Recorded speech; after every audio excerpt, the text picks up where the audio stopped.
for error. It all starts now. Uganda Cranes yatandikire kuba empaka za cyane umwaka ogere kusingwa Algeria na goli shata harubushahizo baryo rwo kubanza haterugireho yatunga ubonero bushatu bwa nyuma yo kugutara Guinea na goli shata harubusha omuzano gucamwira abahagizi. Played short. Serun Joji pops the ball in. Regan Pande!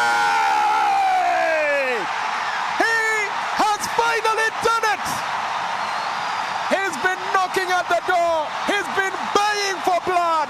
Chance after chance displaced.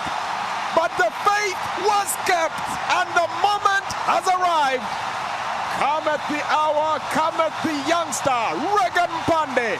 Goro za Uganda ziteberwe Regan Mpande, Alan Okero hamwe na Ivan Ahimsubwe. Wasted absolutely no time and goes into his signature celebration.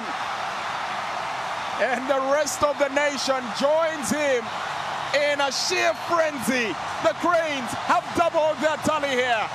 Omuzano gu omutende cyakozere mpinda hinduka nyingi ziretire timu ejo businguzi kandi ijagaruka mwahizo baryo rwo kubanza rikuritana na Niger rero neja kuhereruka rikuritana na South Africa omuzano gwa group ya kashatu omurimbara abahajizo mpiro gubagotire burahanti mbe mpango za TV omchujungu aho businguzi obu bubaretira amashemerera.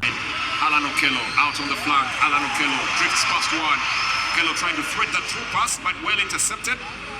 Okere kiyakora nuwari kusingayo kandi batwaraje munonga kureto mwana witu omunyakore ahimbisibwe Tereza kozibwe mu mpira guro gwahwire umupira kukegamira bongani tsima munonga kocho tire mamani kureba ngo ya leta Northern region ya leta yo ba Okero yaza mu West Mbarara yitu abana bitu Henry Mukundane ahimbisibwe ejamane kinarebo mbagize bitu nokongera mamani kandi tukagunza mune kintu twaro misho agadenyo ekizungu mwabale kuwagira bale cyakabi Abagezi ba Uganda mwewa.